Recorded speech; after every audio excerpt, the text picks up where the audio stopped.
अगर आपको पता चले कि हमने और राजदीप ने जाकर के दोनों ने बिहार और झारखंड का उस टाइम का इलेक्शन चुनाव किया था, और दोनों राज्यों में गवर्नर का कंडक्ट जो था वो इतना शर्मनाक था कि वो मेरे ख्याल से बेंचमार्क केस माने जाते हैं।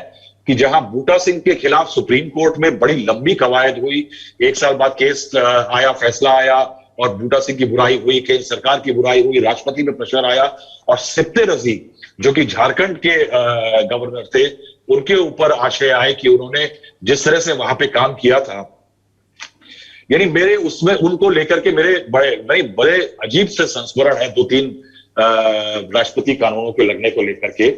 एक किस्सा, एक वाकया जो मैं बताना चाहूंगा आपको, वो वाकया था जब अटल बिहारी वाजपेयी जी सरकार में थे।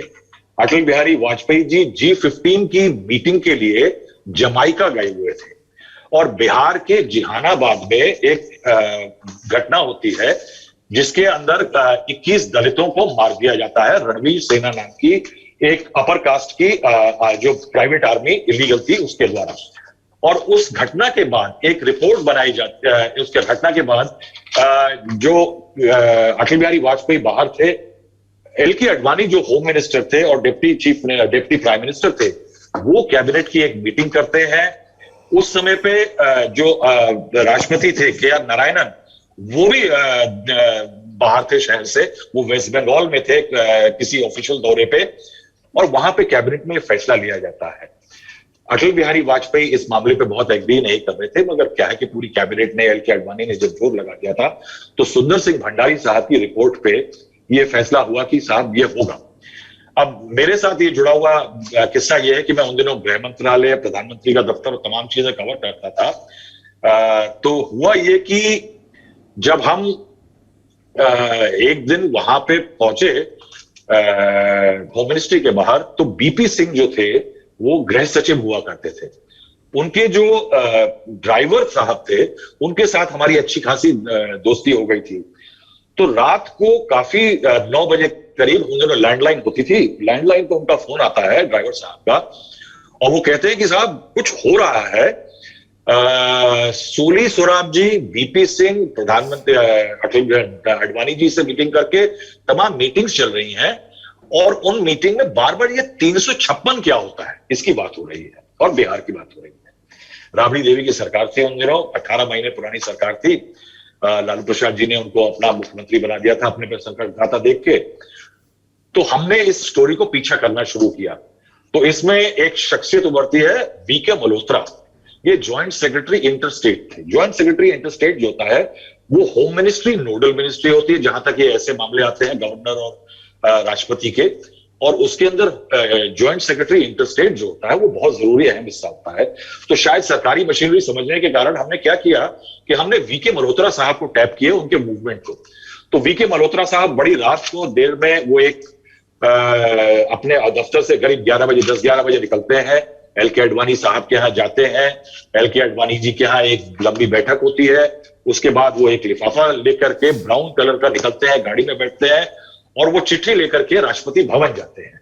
जब वो राष्ट्रपति भवन जा रहे थे तो उस टाइम पे क्या था सौरभ, की बहुत ज्यादा सिक्योरिटी, मीडिया हाइप और ये तमाम चीजें, रिस्ट्रिक्शन नहीं थे। तो हमको दिख जाता है कि वो जो लिफाफा था उसमें भारत सरकार की जो सीलबंद मोहर लगती है ना, वो लगी हुई। तो जब वो लेकर के चले जाते हैं अंदर, राष्ट्रपति भवन में वो लिफाफा सबमिट करके आते हैं, बाहर आते हैं, गाड़ी में बैठ जाते हैं। जब गाड़ी में बैठ जाते हैं, रात को करीब 12, 12:30 का वक्फा है, और उसमें होता यह है कि हमको पता लगता है जब 2 लोगों को, 3 लोगों को और फोन करते हैं, तब जाकर के ये पता लगता है कि बिहार में सुंदर सिंह भंडारी जी की रिपोर्ट पे लेते हुए कैबिनेट ने फैसला किया है, और चिट्ठी जो है प्रेसिडेंट को भेज दी गई, यानी एक डॉक्टर्ड मैन्युफैक्चर्ड रिपोर्ट की बात आई। उसके बाद अगर आप देखें कि बिहार और झारखंड में उसके बाद में क्या होता है, ये भी हमारे बहुत क्लोजली फॉलोड है। राजदीप ने उन दिनों झारखंड कवर किया था, लोक इलेक्शन और विधानसभा का, मैंने बिहार का। लेकिन जब रिजल्ट्स आए तो राजदीप बिहार में थे और मैं झारखंड में था।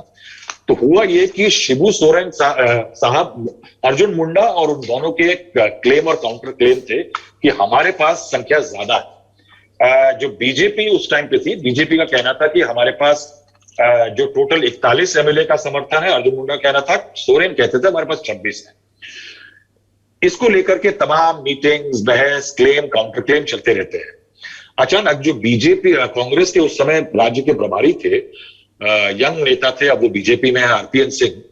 आरपीएन सिंह जो है वो राजभवन जाते हैं शिबू सोरेन और तमाम लोग, तमाम लोग नेताओं के साथ शिबू सोरेन का क्लेम जमा करने के बाद कुछ 1-2 घंटे के बाद खबर ही आती है हमें राजभवन में हमारे सूत्रों से कि फैसला हो गया है कि मुख्यमंत्री कौन बनेगा और आज ही शपथ होनी है। तो बड़ी देर उहापोह की स्थिति यह थी कि किस तरह पता लगाया जाए कि कब होनी है, कौन बन रहा है। तो जब काफी देर नहीं पता लगता है, मगर यह तय था कि किसी को फोन चला गया है, तो मैं पास ही में, उन दिनों पीसीओ के दिन थे जब पीसीओ तब भी हुआ करते थे, तो मैंने येलो पेजेस में खोल करके जो बड़े फ्लारिस्ट थे शहर के, जो फूल लगा इंतजाम करते थे, उनको फोन करना शुरू किया। तो चौथे नंबर पे जब फोन किया तो उसने बात करते करते कहा, साहब, मैंने उनसे कहा कि मैं राजभवन से बोल रहा हूं, कब तक इंतजाम पूरा हो जाएगा? तो उन्होंने जवाब दिया कि 4 बजे आपने कहा है, तो 4 बजे तक काम पूरा हो जाएगा। तो यानी मेरे पास कंफर्मेशन आया कि 4 बजे के बाद स्वेरिंग इन सेरेमनी होने वाली है। उसके बाद मैंने फोन करना शुरू किया नेताओं के घरों में कि मैं राजभवन से बोल रहा हूं और मुझे यह जानना है कि आप लोगों को कितनी गाड़ियां चाहिए। तो अर्जुन मुंडा जी के यहां तो बिल्कुल मातम का माहौल था, लेकिन शिबू सोरेन जी के यहां किसी ने फोन उठाया और उन्होंने, मैं नाम नहीं बताना चाहूंगा, और उन्होंने ये कंफर्म किया कि हाँ, बाबू जी को फोन आ गया है, 3 गाड़ियां चाहिए होंगी हम लोगों को वहां आने के लिए, शपथ के लिए। तो ये मेरा कंफर्मेशन हो जाता है कि शपथ लेने शिबू सोरेन जा रहे हैं राजभवन में। ये कह करके हम बाहर आते हैं और राजभवन के बाहर जाकर के शपथ की बातचीत हो जाती है। उससे पहले आप सोचिए कि झारखंड के इतिहास में, मेरे ख्याल से भारत के इतिहास में ऐसा नहीं होगा।